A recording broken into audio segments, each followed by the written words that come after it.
Call Don now, 682-1270. News Talk 1270 KIML.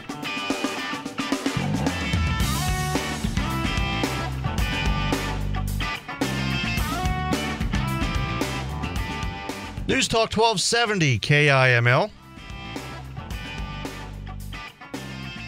Don Carpenter Show. Welcome back at 7:08, and I want to welcome back to the program. It's been a while since we've spoken with Ambassador Francis Rooney. Good morning. Good morning, Don. Thank you for having me back on. Oh, it's a pleasure talking to you. And this is actually the last couple weeks I've been hearing a lot coming out of the Vatican. And for those that aren't familiar, Ambassador Rooney was the ambassador to the Vatican under President George W. Bush, right? Yeah. Okay, so let's talk about this climate change encyclical that was released recently. We've been hearing a lot about it. I mean, I grew up Protestant, so I'm not really even sure what a lot of these documents are. Could you just tell us a little bit about this document and what it contained? Well, a papal encyclical is a letter from the Pope to bishops, kind of expressing his opinion about different things. It's not necessarily reflecting church dogma or theology, but it does reflect the opinion of the Pope about certain things. This particular encyclical was uniquely political in the context of taking such aggressive and conclusory language about the linkage of emissions to climate change and then to poverty, kind of reaching forward in that area in a very highly controversial way, which is not really characteristic for Holy See diplomacy. Well, and I'm sure people remember former popes. I mean, Pope Benedict made some statements on the environment, but not a lot. Pope John Paul II as well. But nothing ever really quite to this extent. I mean, what do you think is behind this? Well, I don't think anybody really knows what's behind all the different things this Pope seems to do and say. You know, Pope Benedict and Pope John Paul expressed a concept of the internal ecology of all living things, to kind of say, you know, that all living things are related to each other in one form or fashion, not to go animist about it or anything like that. This Pope has taken that to an entirely new level where he's politicized what they looked at as basically a natural law, natural rights concept of the world. When he injects politics to say emissions cause global warming, which they may have an impact or not, but they may or not be the sole cause. There's all kinds of debates about that. And then to link global warming so powerfully with the North-South dialogue and poverty of developing countries, I think it was a great reach, a very, very aggressive reach on his part. And I would much rather have seen the Pope attack poverty with some different words than that. Now, and this has always been at least a theory I've had for the last few years since this Pope has been in the Vatican. It almost seems like since he's the first South American Pope, it almost seems like he brings a sort of that South American political sensibility to the Vatican, whereas every other pope for the last 2,000 years has been European. Well, he definitely does. His life has been shaped by his experience growing up in Argentina, where there's no safety net, corrupt government, oligopolistic business instead of true capitalism, very limited opportunity for individuals to rise up, to develop their own God-given talent. So his perspective does reflect that kind of Latin American frustration with the elites and with autocratism that we're not really used to, and really the Europeans aren't used to either. Yeah, and so I mean, now as a member of the church, now you mentioned this is a letter from the Pope to the bishops, and it's not doesn't have the force of law or dogma, but as a member of the church, is this something that is meant to be respected and researched and studied, or is this just one man's opinion? Yeah, I think you've got to respect anything a Pope says or writes. That doesn't mean that when the Pope says or writes something that's this controversial, it's not, subject to to routine scrutiny and debate, and in this case, I think some legitimate disagreement about whether this is the right set of linkages to make or the right type of language to use to describe these issues. Now, one thing that bothers me is that they didn't have people who disagreed with the cause of climate change or degree of climate change issue present before the Pontifical Council on Social Sciences. And I would have felt better about their report had they at least heard both sides. Oh, so this is these kind of documents can be challenged, can be discussed, and there actually is a tool within the bureaucracy for people to present alternative evidence. Then, so it's not just written in stone. This is the way it is. No, I think you'll see a lot of discussion about this encyclical as things move on, and many people who write about the Holy See have been doing the very same thing. George Weigel in particular. I think you've seen a few murmurings from high-ranking clerics, but they're going to be pretty careful in openly and clearly disagreeing with the Pope. Well, yeah, and it's one of those things. There's a little bit of room for dissent, but I imagine there's probably not a whole lot within the, especially within the clergy. Yeah, well, even if there is dissent, he's still the Pope, and so they've got to be quite careful. Right. Okay. Quite careful what they say and do. Okay. Well, now, since you were the ambassador, if you were in Vatican City when this was released, I mean, what would you have done as the ambassador? Well, I think that would depend largely on what the Bush administration felt about it, but I'm sure that it was so easy to serve as the ambassador there because I knew President Bush so well and what he thought and expected.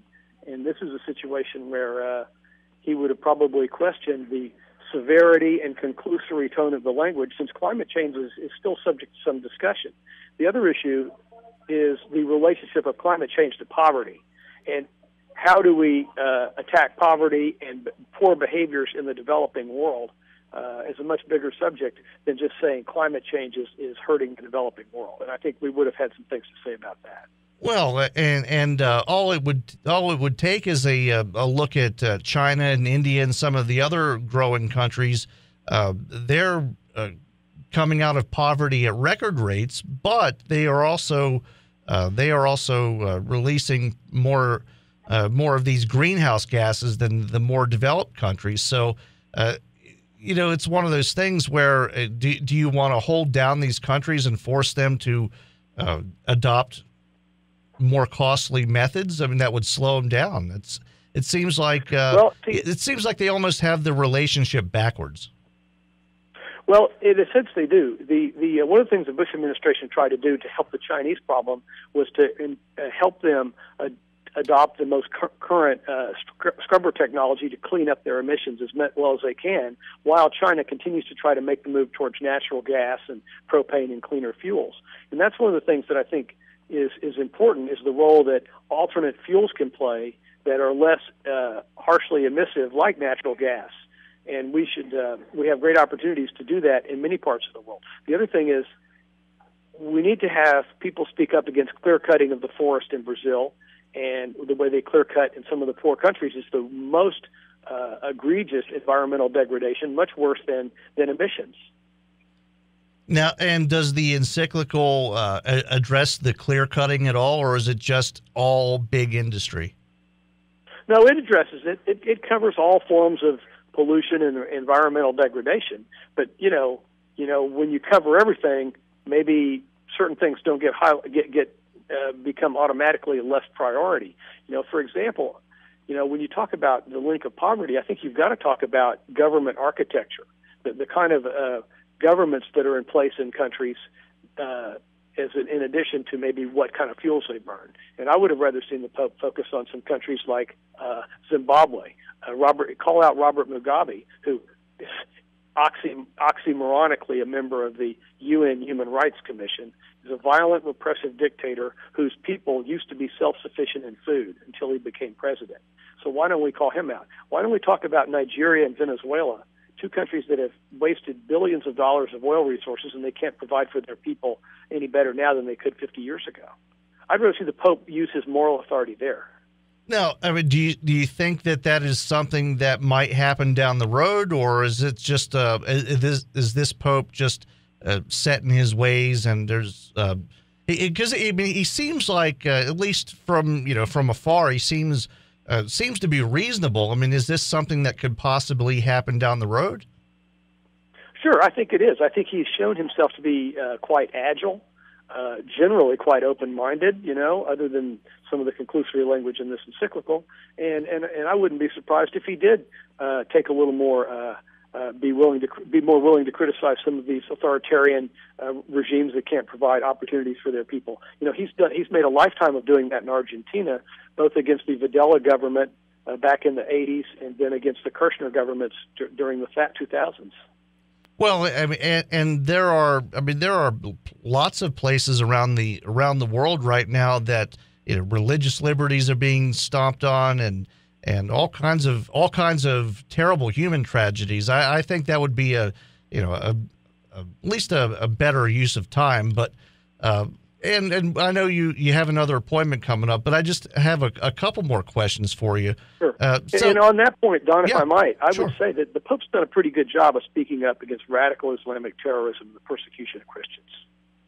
Yeah. Well, and so, Lord knows someone needs to do it. Yeah, exactly. Yeah. Well, so now, do you see Pope Francis being in office for a long time? Because I mean, I've already heard rumblings that he might do what Pope Benedict did and just maybe serve 5 or 10 years and then retire and just be a Pope Emeritus like Benedict. I mean, do you see that happening, and then maybe we'll just have something completely different 5 or 10 years from now?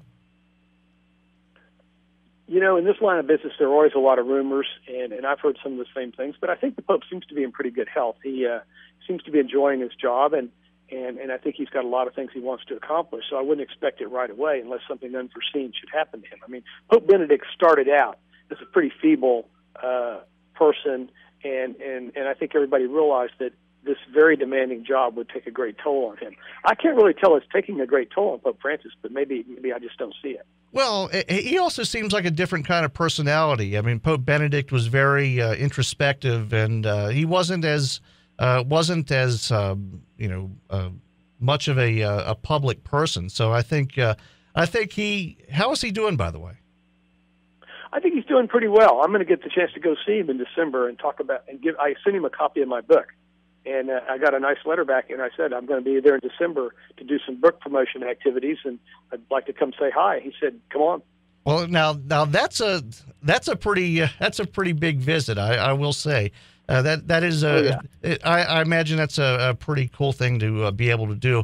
Again, Ambassador Francis Rooney, thank you so much for taking a few minutes to talk to us today. Do you have any you want to mention your book or anything before we wrap up? Sure. Yeah, the book is called The Global Vatican, and it's the book about the diplomacy of the Holy See and the role of the Holy See in foreign affairs, both historically and at the present time. And as our recent experience in Cuba shows, whether you agree with the Cuba thing or not, it certainly shows the role the Holy See plays in the world using its unique convening power. The other argument in the book is that the United States and the Holy See are uniquely aligned because of our common origins based on the natural rights of man. And I try to develop these 2 points in there, that there are really no other sovereigns in the world that were founded on the natural rights of man. And it gives us a unique opportunity to work together to perpetuate common values. Well, I want to, and that can be found at the usual places, Amazon, and, of course, the local bookstores. So thank you so much, Ambassador Rooney. Hopefully we'll get a chance to talk to you again soon. All right. Thank you, Don. Thanks a lot. Okay, Ambassador Francis Rooney. We got to take a break. We'll be right back. News Talk 1270, KIML. The best local and national news and analysis. The Don Carpenter Show on News Talk 1270, KIML.